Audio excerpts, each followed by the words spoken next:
negosiasi itu butuh waktu proses, lama. ya. Itu satu. Kedua, MU itu udah nggak seksi lagi. Iya, nggak di UCL ya. Nggak di UCL, duitnya juga pas-pasan. Cuma dikasih 100 juta. Udah nggak begitu tertarik lagi. Jadi butuh effort lebih keras lagi untuk Ten Hag dan Murtoh meyakinkan pemain mau main di MU. This guy ini harus kan menunjukkan sesuatu kan. Dia harus bikin sesuatu dia biar namanya lebih dikenal kan. Biar orang tahu. Lahirlah itu gosip Ronaldo mau diambil. Iya. Kalau gue bilang ini murni PR move. Murni PR untuk menunjukkan, hey guys, I'm Todd Boehly dan gue menunjukkan bahwa gue bisa beli siapapun yang gue inginkan. Pemain bintang siapa yang dia mau beli? Karena Chelsea sekarang itu nggak se-atraktif, nggak se-seksi lebih dulu. Mereka mending ke City, mending ke Liverpool daripada ke Chelsea. Kalau Mane dijual, gue masih bisa terima. Dalam arti masih oke lah. Karena Jota masih bisa bermain dari sayap kiri ya. atau kanan. Sementara kalau Mane hilang, salah hilang, wah gawat itu.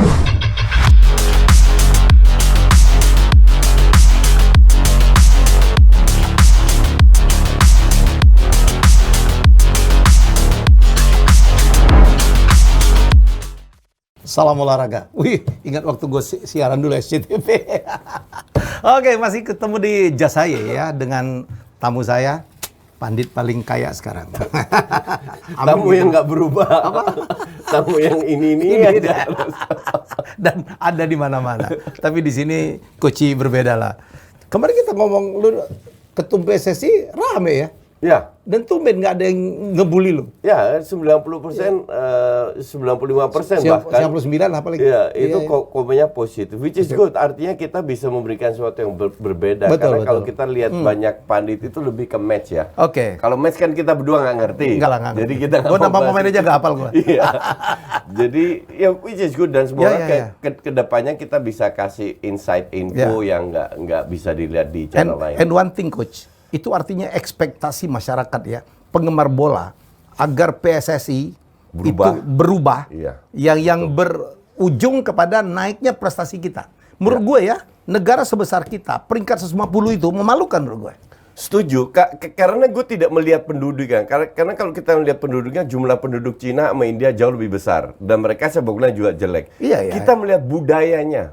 Kita melihat betapa gila bolanya orang kita. Dan I agree, 150 itu jelek. Maka dari itu gue bilang di salah satu video gue, kalau gue jadi Sintayong, gue akan minta try out lawan negara top 50 atau top 30 dunia biar belajar. Nggak lama kemudian Sintayong keluarkan statement yang sama, pengen ketemu tim-tim bagus. Otherwise you won't learn. Kalau cuma menang-menang untuk cari point forward gitu loh, mending cari pengalaman menuju ke event-event betul. Kapan lagi kita mau naik kelas ya kan? Iya betul. Ya kalah nggak apa-apa.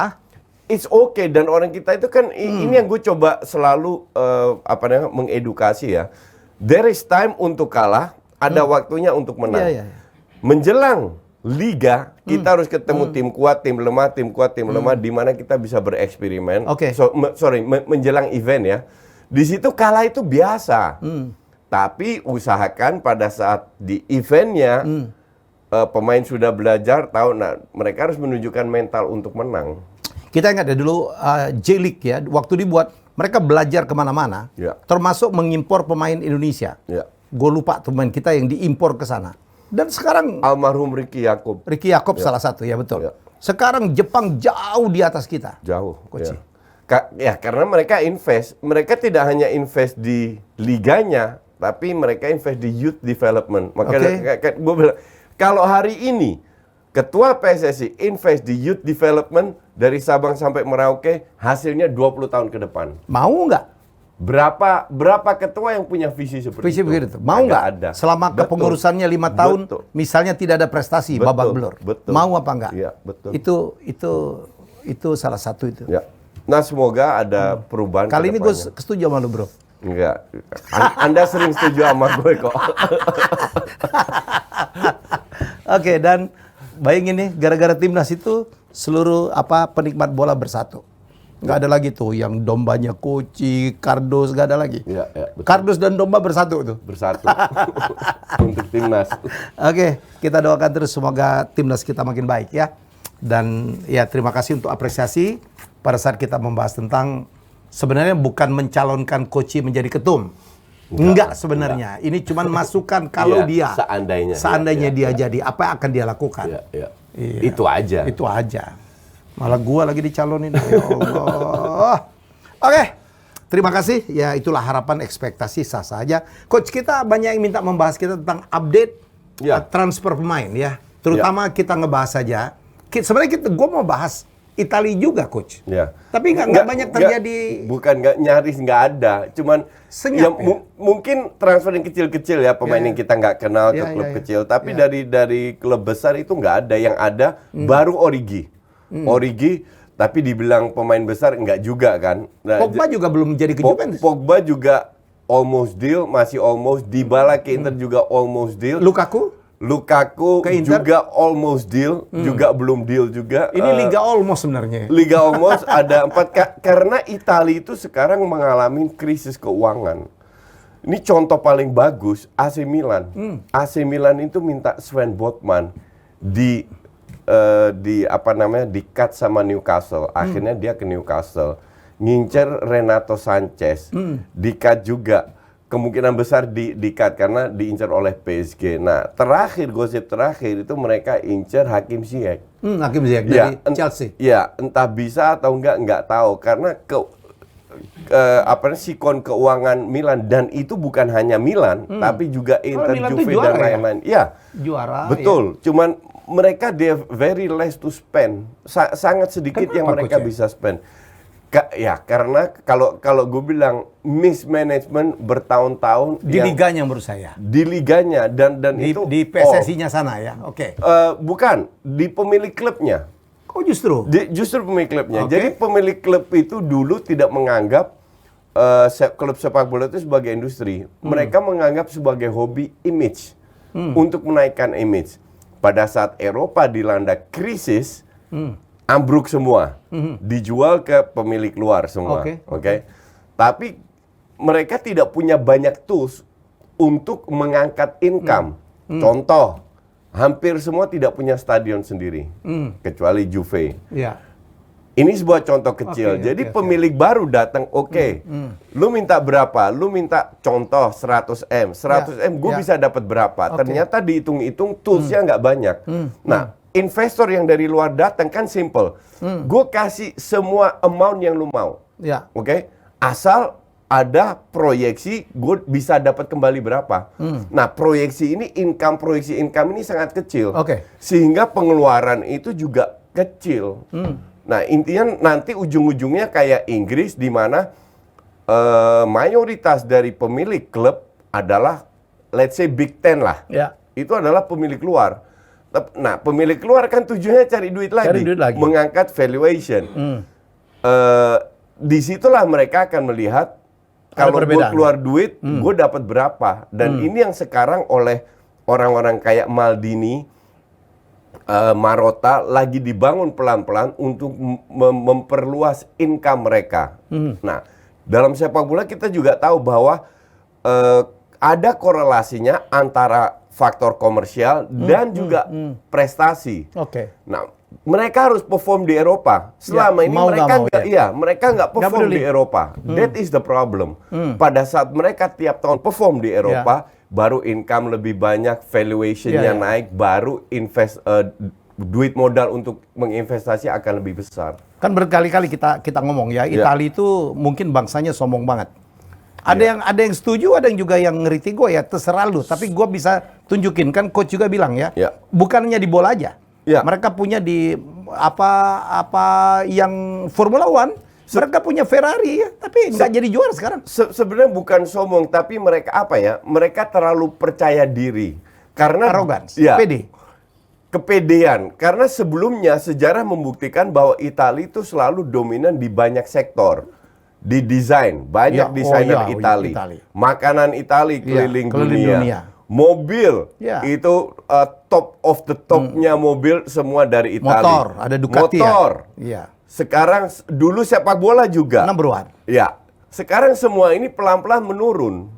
Pelan-pelan menurun, and mereka kayaknya agak kaget dengan sikon ini. Mereka harus berbenah lagi, butuh waktu. Tapi nggak dilakukan ya? sekarang pelan-pelan mulai dilakukan lah. Cuman butuh waktu lama. Sedih banget kita Italia nggak masuk Piala Dunia ya. Pemainnya tua semua. 2 kali beruntun loh. 2 Piala Dunia beruntun nggak masuk. Oke. Ini something wrong. Nah sekarang mereka mulai meregenerasi. Gue lihat tim Italia yang baru, 50% gue nggak kenal. Oke? Anak-anak baru. Anak-anak baru semua. That's okay, tapi anak baru ini kan butuh waktu juga. Oke. Jadi I don't know kapan mereka bisa bangkit. Ya, tapi inilah yang terjadi ya. Yang terjadi, bayangkan klub-klub raksasa yang dulu di Indonesia sampai sekarang pemujanya gila, pemuja AC Milan, Inter, Juve gitu ya. Terutama 3 tim itu. 3 tim itu. Itu gede banget. Sekarang gila. Apa ngambil pemain buangan, pemain loan. Itu pun nggak semua main. Nggak semua mau pemainnya. Contoh paling bagus terakhir itu Di Maria. Jadi Di Maria itu diincar oleh Juve. Diincar oleh Barca. Bukan Xavi terutama yang incar. Untuk pelapis kalau pada saat Dembele tidak perpanjang. Tidak perpanjang. Pilihan Xavi adalah Rafinha atau Di Maria.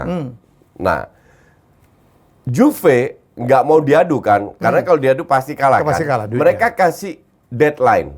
Pada saat deadline, which is minggu lalu, Di Maria nggak kasih kabar. Jadi Juve anggap ini udah void. Kita cari yang lain. Nah, 1-2 hari terakhir, hari ini atau kemarin, ternyata Laporta nggak mau Di Maria. Nah, pada saat Laporta nggak mau Di Maria, artinya nggak ada klub lain yang mau Di Maria selain Juve.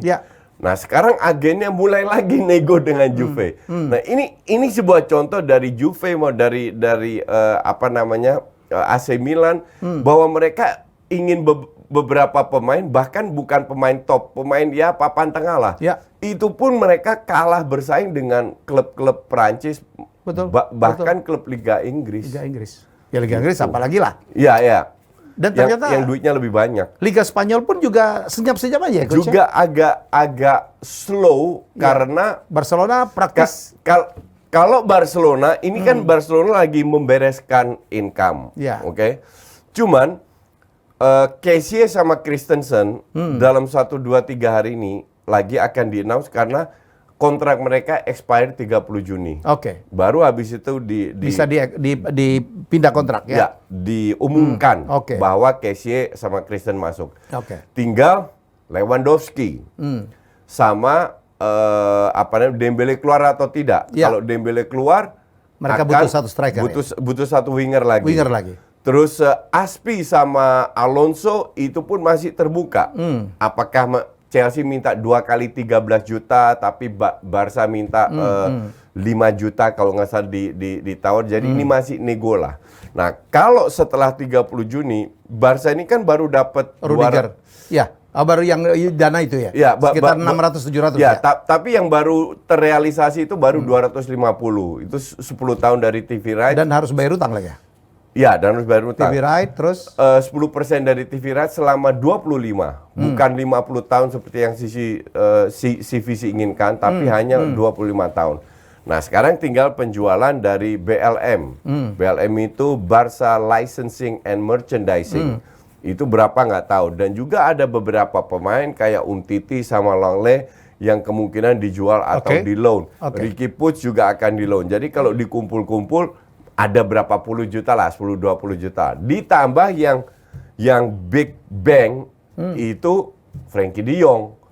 Di mana Barca minta 85, MU sekarang menawarkan 60 plus add-on mungkin 65 plus add-on mungkin naiknya ke 75 sekitar itu. Tapi kalau gue bilang Frenkie de Jong akan berangkat terutama ke MU. Barca mungkin ya untuk Frenkie de Jong, tapi gajinya yang nggak ya.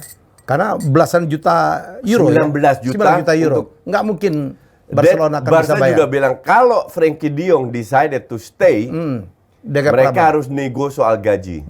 Nah, kalau gue jadi de Jong, gue akan pindah ke MU, one of the biggest club juga. Pelatihnya tahu gue. Dan gue akan dibikin tim gue sebagai leader di tengah. Ditambah most probably they can pay my salary. Mau apa lagi? Mau apa lagi? Cuman mengorbankan tidak main di UCL setahun? Iya. nggak ada masalah. That's why gue bilang kemungkinan besar Frenkie de Jong akan cabut. Katanya deadline-nya 30 Juni ya? Enggak, deadline transfer sih Bukan, deadline dari MU. Mungkin. Pokoknya sampai 30 Juni kalau nggak enggak, ada, ya. they will go Mungkin, to other player. Mungkin. Mereka udah incer, gue tadi baca incer satu pemain lagi untuk penggantinya De Jong, but I forgot the name. Oke. Real Madrid pun tidak banyak juga ya? Keluarnya banyak ya? Ya, kemarin mereka mengambil keputusan untuk tidak memperpanjang kontraknya Asensio. Jadi Asensio ini diincar Liverpool dan juga AC Milan. Oke. Jadi AC Milan ini ngincar banyak pemain. Iya. Cuman yang deal baru Origi. Terus mereka baru beli Tchouaméni. Nah, kalau hanya Tchouaméni sementara Nacho Fernandes juga pindah. Oke. Isco udah nggak ada. Ya. Ya. Rudiger sama Tchouaméni is not enough. It's not enough, oke. It's not enough untuk mengcover 4 pemain pilar itu, Benzema, Kroos, Modric sama Casemiro. Oke. Jadi mereka tetap harus beli minimal 2 pemain lagi. Dan dia kehilangan, tinggal pemain cukup banyak ya? Cukup banyak ya. Isco, Marcelo, Gareth Bale, ya. Gareth Bale, Asensio, ya. Terus nggak tahu Nacho, udah 5 pemain cabut dari tim inti. Walaupun sebagian besar cadangan, tapi still mereka tentu butuh pelapis yang memadai. Gitu. Oke, coach. Jadi itu alasan kenapa kita tidak terlalu membahas Spanyol dan Itali karena memang nggak ada gerakan. Belum ada gerakan. Ya. Dan di Spanyol di luar Barcelona, Madrid paling Atletico yang Coach malas banget ngebahasnya. Masih nggak jelas juga Atletico ini. Mereka buang Suarez dan Suarez katanya diincar oleh River Plate, tapi Suarez pengen tetap stay di Eropa. Malah mau ke Liga Inggris ya? Malah mungkin ke Liga Inggris, ke Aston Villa. Ada peluang itu, kumpul lagi sama Coutinho dan Gerrard. Oke. Jadi anything can happen sekarang. Karena transfer memang masih lama. Oke. Dan pada saat 1-2 pemain besar pindah, baru itu karusel itu bergerak. Oke. Baru pelan-pelan menjelang deadline itu akan banyak. Deadline kapan sih, Coach? September. Ya. Oh, udah berjalan pun masih bisa transfer ya? Bulan pertama kalau nggak salah ya? Masih sebulan ya? Bulan pertama September. Minggu pertama September. Sorry, minggu pertama sementara September itu deadline. Liga bermain Liga. Gue lupa entah tanggal 1 atau tanggal berapa. Sementara Liga 6 Agustus IPL sudah mulai. Terus Liga Spanyol, Itali kalau nggak salah pertengahan Agustus. Oke, Coach, kita akan melihat rotasi atau mutasi di tim-tim Big Six-nya Liga Inggris. Kita mulai dulu dari your team, Arsenal. Ini bukan karena lu suka Arsenal, ini karena alfabetis, bro. Ya. Nah, Arsenal ini pengen beli, sudah membeli Marquinhos 3 juta. Oke. Vieira sama Matt Turner kemarin. Oke. Nah, dalam 1-2 hari ini akan di-announce Gapsus. Nah, Matt Turner ini kiper cadangan, nggak gua anggap. Marquinhos 3 juta. What do we expect pemain 3 juta? Oke. Jadi nggak bisa terlalu diharapkan juga. Nah, terutama Vieira ini gua harapkan karena dia bisa memperkuat lini tengah yang semenjak hilangnya Partey yang bisa dibilang cukup rentan cedera, itu nggak ada yang supply. Odegaard itu nggak stabil sama sekali. Nah, terus Gapsus ini yang banyak fans Arsenal maupun non Arsenal pertanyakan, apakah dia cocok dengan sistemnya Arsenal? Karena di City bisa dibilang setengah flop atau tidak terlalu berhasil, maka dari itu dijual. Di timnas Brasil pun demikian. Tapi kalau gue ngelihatnya berbeda. Dia di City bermain dengan sistem di mana Pep ini sangat melakukan pressure, praktis dimain di kotak penalti atau di luarnya, sehingga dia tidak mendapatkan banyak ruang. Beda dengan Arsenal. Ngepres-ngepresnya Arsenal itu masih tetap banyak ruang untuk pemain. Kita lihat contoh paling begitu Lacazette musim lalu. Lacazette itu dapat banyak peluang, cuman dia finishingnya jelek. Saat itu. Ya. Maka dari itu gue bilang masih peluang ya di atas kertas. Peluang Gapsus untuk berhasil lebih besar. Arsenal lebih besar daripada dia di situ. Murni karena sistem yang diterapkan oleh Arteta, dan Arteta nggak punya sistem lain, ya paling sekali-sekali main 3 back. Tapi praktis selalu bermain dengan 4-2-3-1. Lacazette gone. Lacazette is gone, jadi Nketiah baru diperpanjang kontraknya. Gue sih masih sama sekali nggak yakin ya dengan Nketiah. Bahkan Paul Merson pun, mantan pemain Arsenal pun nggak yakin. Yang yakin itu cuman Edu sama Arteta. Jadi kita lihat selama dia masih jadi pelapis mau oke-oke aja. Tapi gue berharap sih Gapsus ini nggak cedera-cedera. Lu artinya berharap sebagai fan Arsenal akan dapat tambahan pemain masuk ya? Absolutely, they need that. Mereka butuh. Di posisi apa, coach? Back kiri, contoh. Back kiri untuk ganti, untuk ngelapis? Tierney. Karena Tierney Tavares itu cedera lama kan, sementara Tavares itu nggak banget. Terus Lokonga itu nggak banget. Partey sering cedera. Sekarang datangkan Vieira.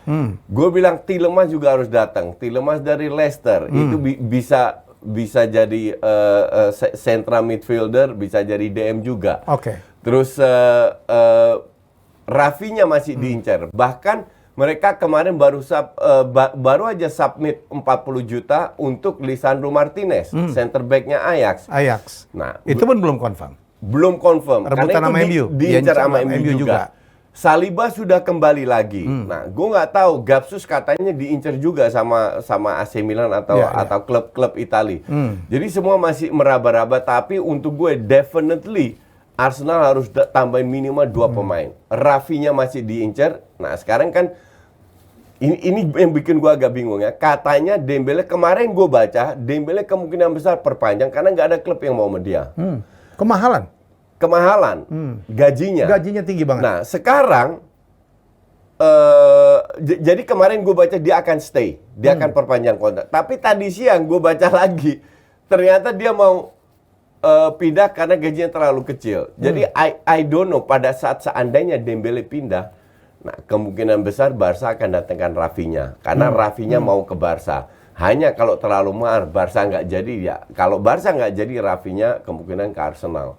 Nah kalau Barca nggak jadi, siapa yang mau diambil? Rafinya nggak jadi, Di Maria nggak jadi. Nggak tahu juga siapa yang diincar. Anthony juga terlalu mahal. Dan ya ini semua masih meraba-raba. Seperti apa masalah negosiasinya, berapa lama, Tapi yang jelas MU sudah menunjukkan dengan kasus Nunes bahwa mereka nggak mau diadu. Nah sekarang kita lihat mereka diadu sekarang untuk Lisandro Martinez. Mau nggak sama diadu sama Arsenal? Arsenal udah ngajukan 40 juta inklusif bonus. Dari MU masih belum ada kabar karena MU kan juga Inter Martinez, Timber sama Anthony. Gitu. Itu Arsenal. Jadi kita tunggu dulu 3 pemain masuk, Saliba kembali udah 4, Nketiah diperpanjang nggak gua anggap, sementara Mavropanos sama Lacazette yang keluar. Dari kemungkinan besar masih ada pemain yang keluar kalau gue bilang. Jadi kita lihat aja selesainya di mana. Kalau tidak ada tambahan pemain, pesimis ya untuk masuk 4 besar ya coach. Selama tidak ada yang cedera, tapi kalau ada cedera agak panjang selesai. Kita lihat musim lalu, mereka beruntung menang, bagus, tapi pada saat Tierney cedera, nggak ada pelapisnya Tierney sama Thomas Partey, hanya 2 pemain loh, drop. Oke, coach, kita ke Chelsea yang bukan saja ganti pemain tapi juga ganti pemilik. Todd Boehly masuk, orang akan melihat bagaimana dia dibandingkan dengan pendahulunya yang keren banget, yaitu Roman Abramovich. Yang jelas mereka kehilangan Rudiger dan juga sudah kehilangan Christensen. Dan sementara belum ada terlalu confirm pemain baru yang masuk. Dan kemungkinan besar Lukaku almost deal, hampir. Hakim Ziyech kemungkinan cabut, Alonso cabut, sama Aspi cabut. Kante pun kemungkinan cabut. Mungkin. Jadi dari dua pemain inti ini ditambah mungkin 4 pemain inti yang akan cabut.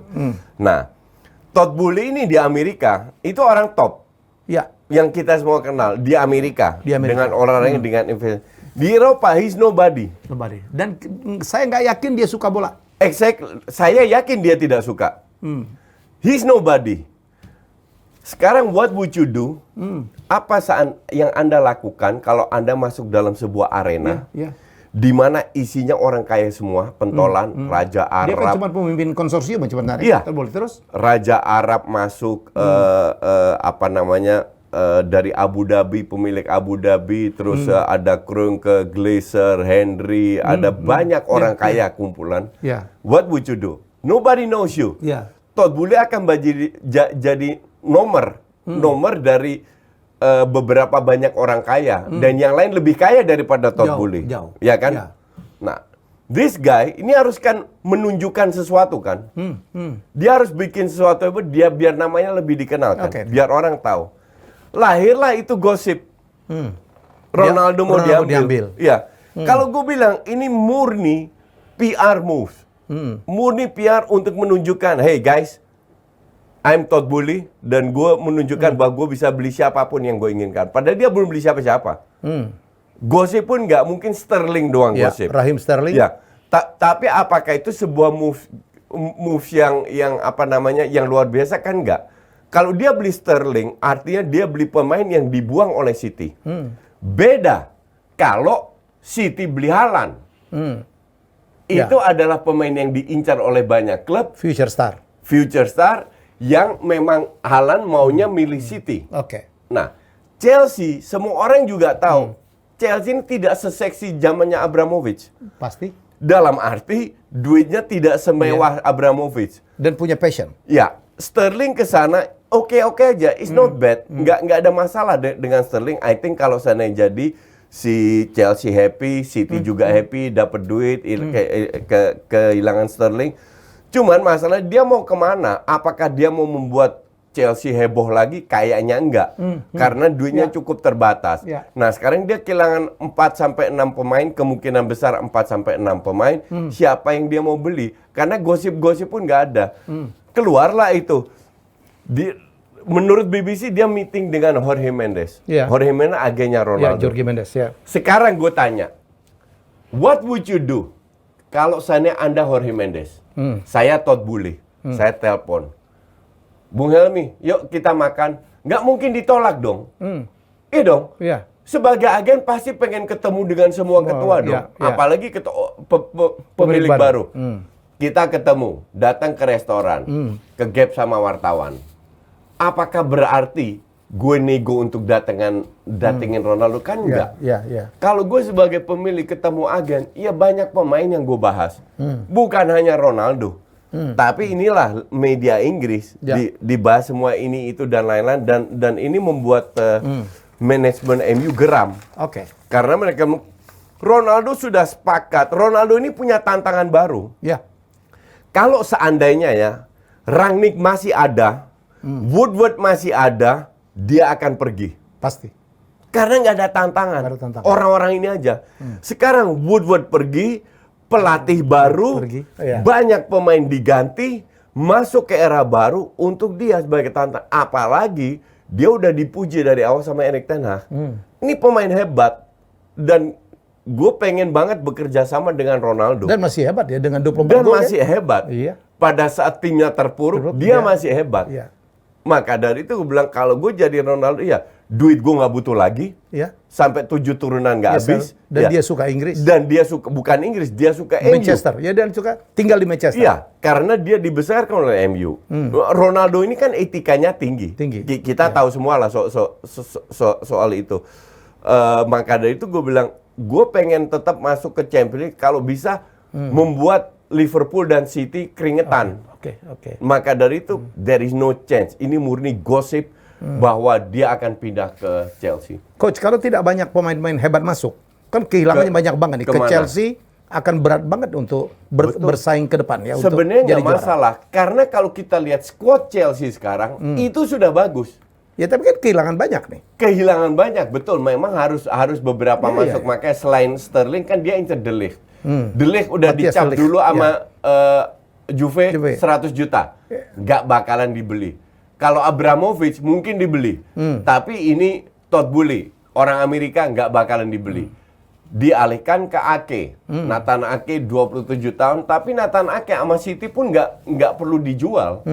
City tetap butuh dia untuk sebagai pelapis. Dia cukup bagus. Nah, kalau seandainya Ake itu at least lebih murah lah. Mungkin setengahnya. Nah, selain itu Chelsea incer Koundé. Koundé 50 juta. Koundé diincar juga oleh Barca. Nah, Koundé lebih mending ke Barca daripada ke Chelsea. Jadi reputasi Chelsea sekarang itu udah ngedrop dengan pemilik baru. Karena dia hanya bisa mengangkat reputasi kalau dia membuat gebrakan membeli pemain mahal.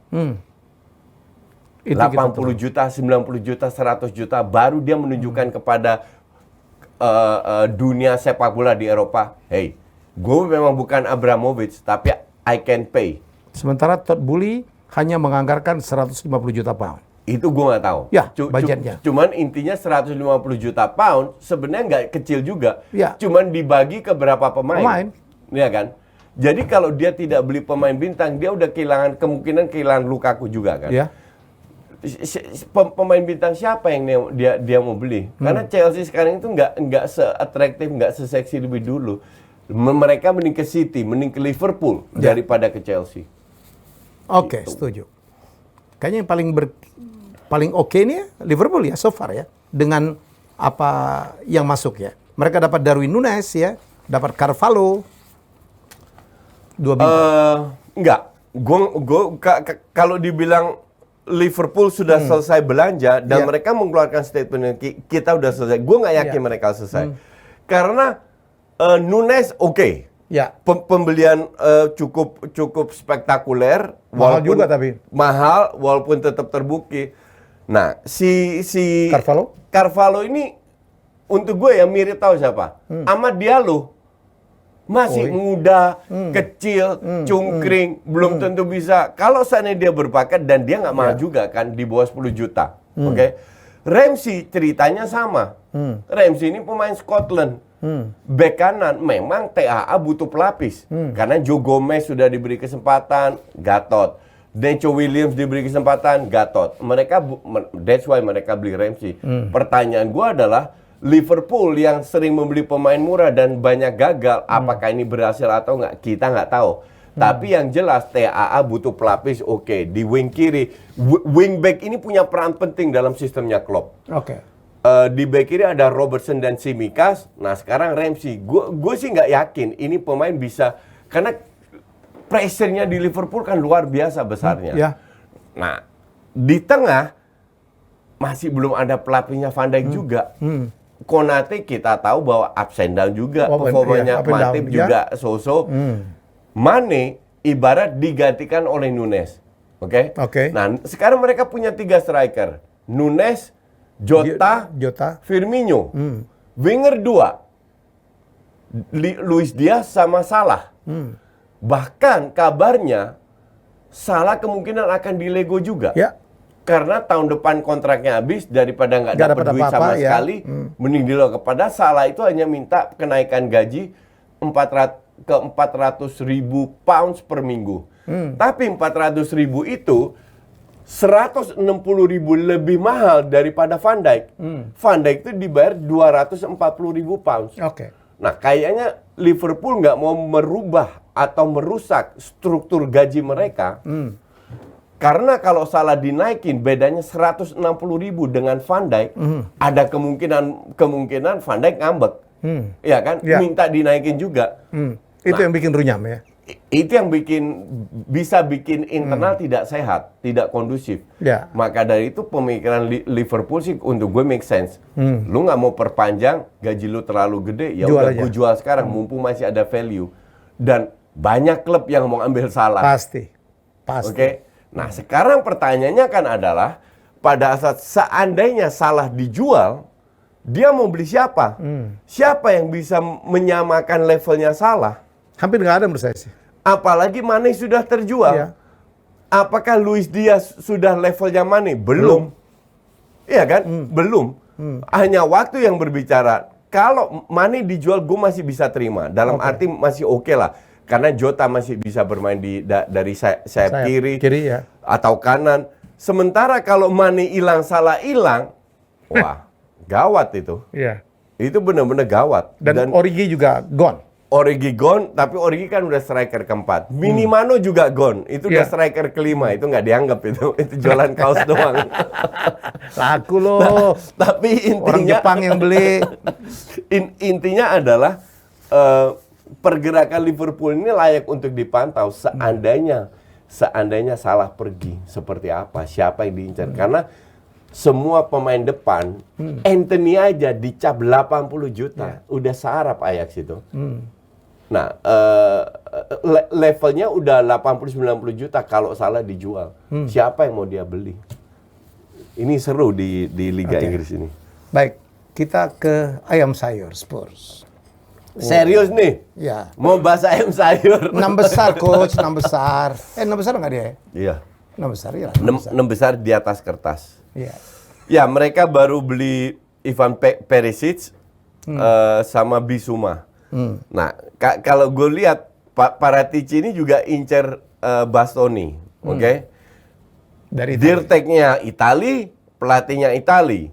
Sudah datangkan 2 pemain dari Itali musim lalu, Ya. Bentancur sama Kulusevski. Mereka bukan warga Itali tapi main di Itali. Sekarang datangkan Perisic, free transfer juga kalau nggak salah. Ya. Dari Inter Milan. Terus mau datangkan 1-2 pemain lagi. Oh ya, si Nico Zaniolo AS Roma diincar juga. Jadi Bastoni sama Zaniolo diincar. 2 pemain Italia. Ya. Gue pertanyakan, apakah pemain-pemain ini bisa ngangkat Spurs? Karena kalau dengar media-media yang menginterview Paratici sama Conte, mereka mau mempersulit Liverpool sama City. Ya kalau gue bilang keep on dreaming aja, selamat tidur dan mimpi indah. Karena dengan pemain-pemain Italia ini dengan nggak bakalan. Nggak bakalan. Nggak akan lebih baik Liverpool. Nggak akan lebih baik daripada Liverpool, bahkan belum tentu lebih baik daripada Chelsea. Apalagi kalau Salah jadi keluar ya. Ya, Salah keluar atau enggak, tetap nggak lebih baik. Gue tidak lihat mereka setahun mengandalkan hanya Kane dan Son dengan Perisic dengan Bergwijn kemungkinan besar ke Ajax juga. Nah, terus masih ada Lucas Moura doang ke pelapisnya. Emang mereka bertahun nggak pernah cedera. Ya. Iya kan? 2 tahun lalu kan Liverpool mengalami ya. Ya, begitu. Betul. Pada saat Van Dijk cedera, Salah out of form, nggak ada pelapisnya, selesai. Jadi kalau dibilang kalau mereka terlalu pede bisa mempersulit Liverpool sama City dengan squad Bissouma sama itu, ya gue bilang ya mimpi indah aja. Mimpi indah. Good luck aja dengan ayam sayur ini. Jualan ayam aja udah ya. Iya betul.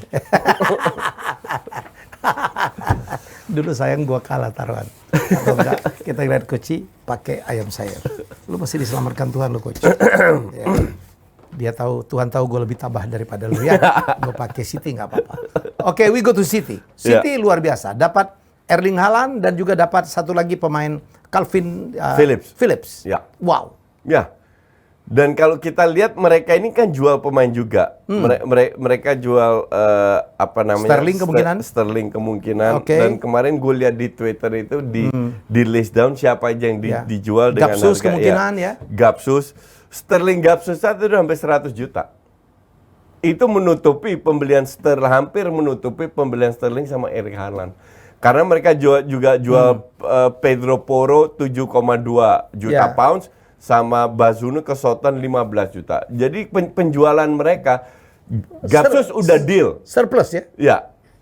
Gapsus 50 juta. Gapsus 50 juta udah Sterling deal. 50 juta. Sterling sekitar 50 juta. 100. Nah, ditambah ini kan 100 lebih. Haaland kan nggak sampai 100 belinya. Haaland 57, add-on mungkin 65-an lah. Oke. Nah, kira-kira imbang. Jadi mereka dapatkan pemain lebih muda, pemain lebih bagus, Calvin Phillips sama Haaland, jual Sterling sama Gapsus, tapi praktis nggak keluar duit lagi.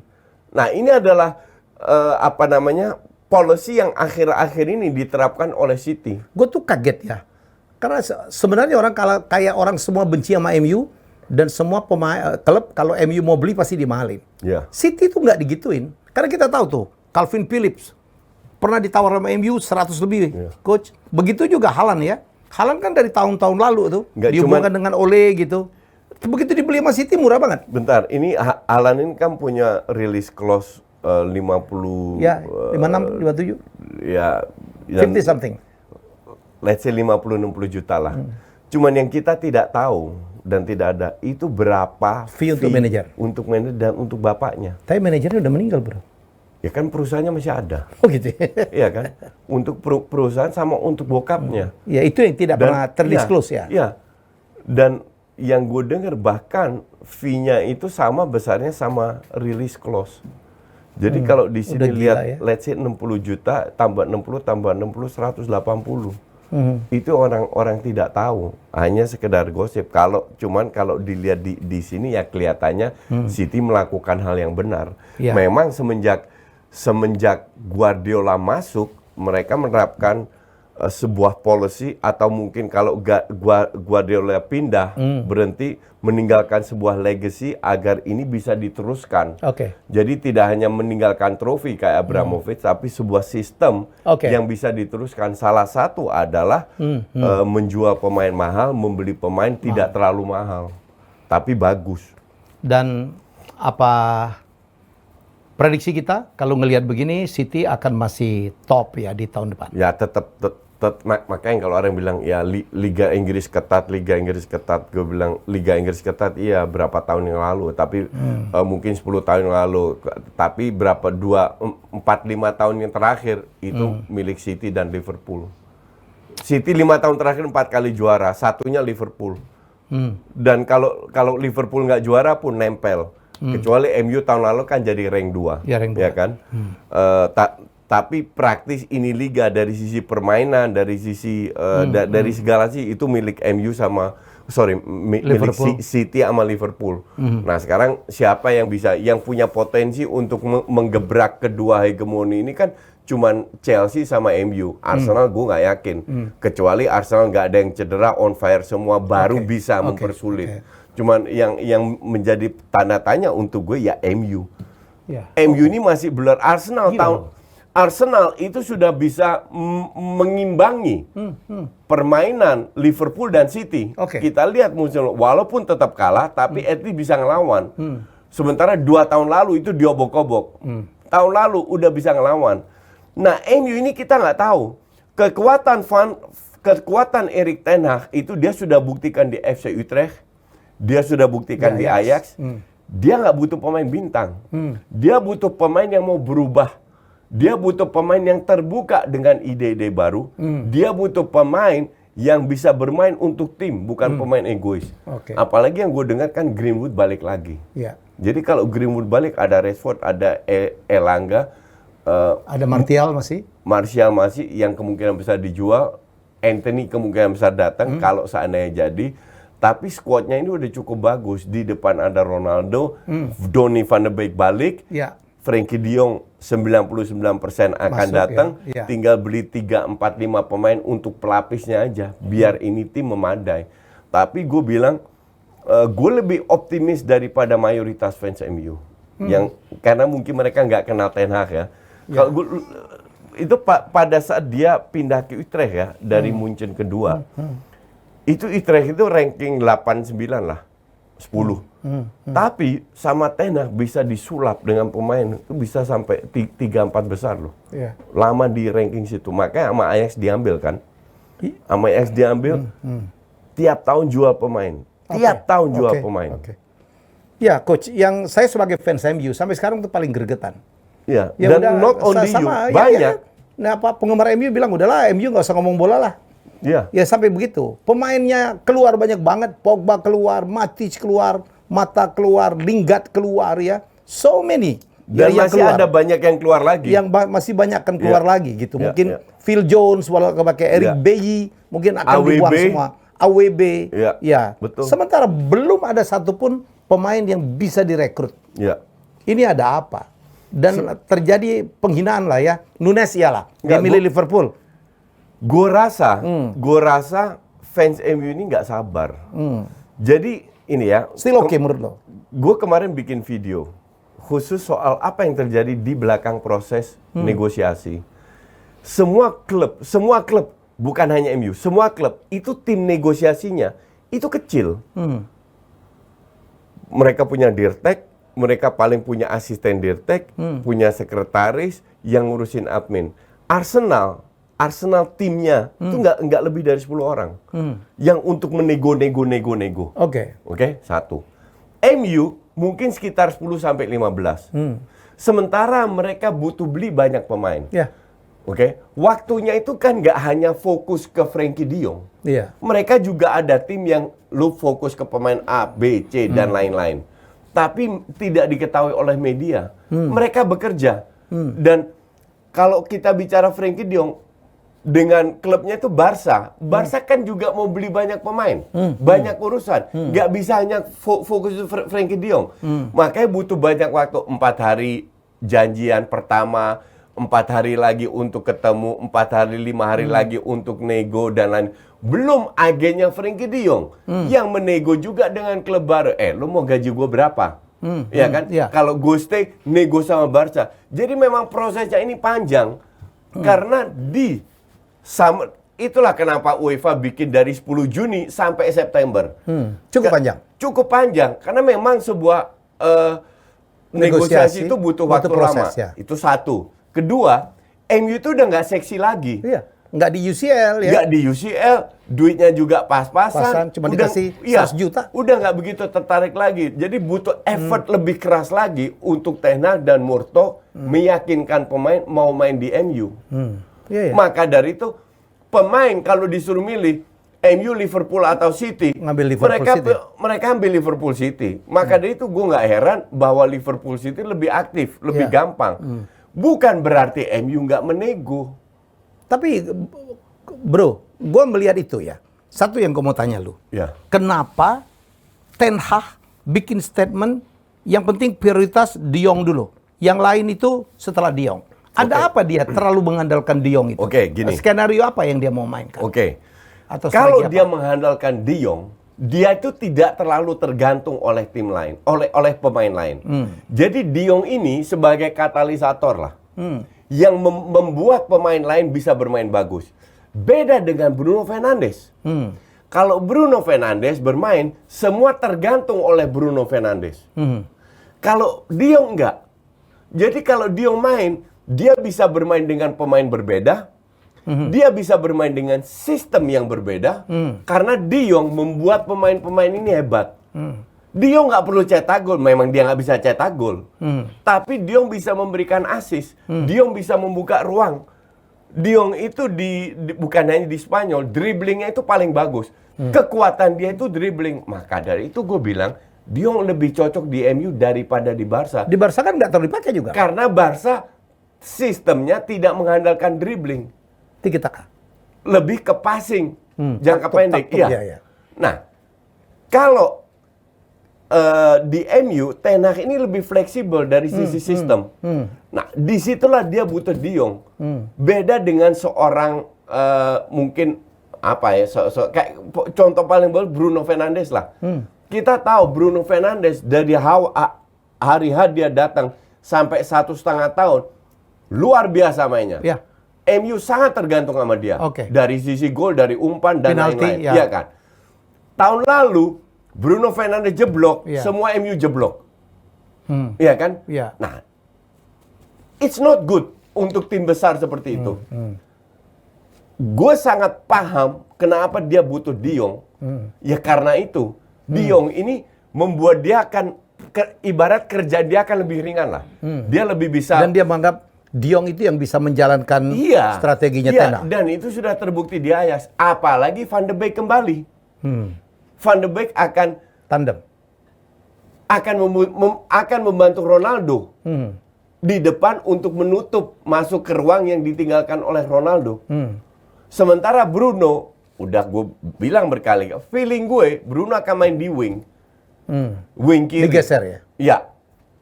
Wing kiri, di tengahnya yang gue sakit nih bro. Seorang Christensen, oke, hebat. Gila lu. Ditawarin ke MU itu masih mikir, masih mempertimbangkan option untuk ke Brentford. Ada apa gitu? Dan itu bukan hanya Christensen. Itu banyak pemain. Gitu? Banyak pemain karena MU reputasinya 5 tahun terakhir zero trophy. Tapi lu milih Brentford ngapain? Lain kalau bersaing katakanlah dengan Spurs, dengan Arsenal gitu, masih nimbang-nimbang. Erik Siapa? Erik siapa namanya? Bukan Christensen. Eriksen, sorry, Iya. bukan Christensen. Iya, Eriksen. Eriksen. Iyalah. Iya. Orang pemain juga free Iya. transfer. Iya. Punya persoalan di jantung.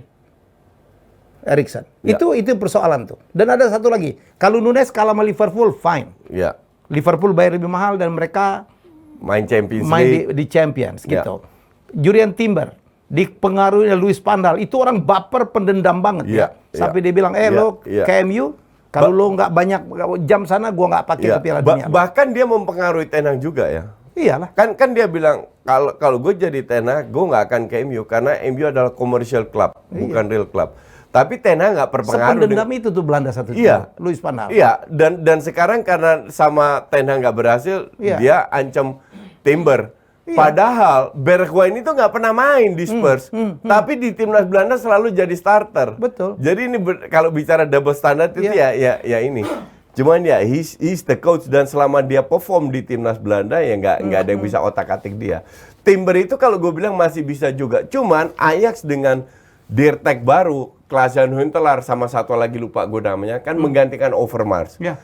Mereka itu minta jackpot dari 3 pemain, Lisandro Martinez, Anthony. Timber sama Anthony. Ya. Anthony itu sampai Anthony manajemennya itu marah sama Ajax. Anda nggak make sense minta 80 juta. Iya. Iya kan? Dan bahkan diprediksi kalau seandainya Anthony nggak pergi, Iya. deal ini batal, bisa jadi Anthony nggak mau main untuk Ajax lagi. Yang gua Itu Ya. kasusnya dengan Davinson Sanchez. Waktu dia dari Ajax ke Spurs, Ajax nggak mau lepas dan akhirnya dilepas karena ini pemain ngancam untuk nggak mau main untuk Ajax Coach, lagi. yang gue bingung, dulu mungkin karena di situ ada Edwin van der Sar ya di Ajax. Iya. Hubungan dengan MU tuh baik banget. Kalau ngambil pemain Ajax gampang banget. Dali Blind, Depay, Iya, iya. siapa lagi terakhir Nggak, ya? Depay dari PSV. Van de Beek. Ya. Gampang-gampang semua tuh diambil ya. Iya. Jadi sekarang itu kenapa sih Ajax tuh kayaknya Ajax itu play hard to get sombong karena Nggak, dia sekarang, tahu dulu kan kagak dong. Iya. Nggak, mereka udah kehilangan 3 pemain. Nazarawi, Gravenberch ke Munchen, Iya, iya. Haller ke Dortmund. tapi kan selalu mereka bisa ada pemain baru kan? Betul. Nah, nampaknya sekarang supply-nya kayaknya belum Iya, iya. ada huru-hara juga. Maka dari itu mereka nggak mau kehilangan 3 pemain lagi. Karena kalau 3 udah hilang, 3 ini hilang lagi, 6 pemain inti dari musim lalu itu hilang dan untuk penggantinya nggak gampang juga. Oke. Padahal Ajax, salah satu pengganti Anthony itu Bergwijn. Jadi mereka masih incer Bergwijn. Feeling gue ini Ajax sudah nego nih sama Bergwijn. Kalau Bergwijn deal, Balik. Anthony dilepas Iya. dengan nilai yang mungkin lebih murah. Untung Anthony bukan Belanda. Kalau di Belanda, bapak tua Van Hal itu masuk lagi tuh. Ya. Lo pindah ke sana gak Gue mau kasih bilang timnas. Timber juga nggak itu kok, nggak terlalu pengaruh sama Van Gaal. Karena Timber membuktikan dia main bagus di timnas Belanda. Iya, iya. Nah, apalagi kan pelatihnya dia udah kenal. Dia tinggal ngomong sama Ten Hag kok, Erik, gue bisa main berapa persen dalam satu musim. Kalau Ten Hag bilang 80%, dia pindah. Oke. Apalagi kompetitornya cuma AWB. Ya jelas mending Timber kemana-mana. Ngerti kemana-mana. Gue cuman ngeri aja. Ya jadi bukan ngeri sih. Nanti kita lihat. Like semua fans MU. Ya. Semua yang gue ketemu dimanapun, semua pesimis. Kalaupun kejadian nanti akan ada tim Belanda bermain di Liga Inggris, Manchester United. Pada saat spiritualnya Justin Laksana. Baik, itulah akhir obrolan bapak-bapak di Jasaya. Kita jumpa lagi dengan topik lebih menarik minggu depan. Bye-bye. Bye.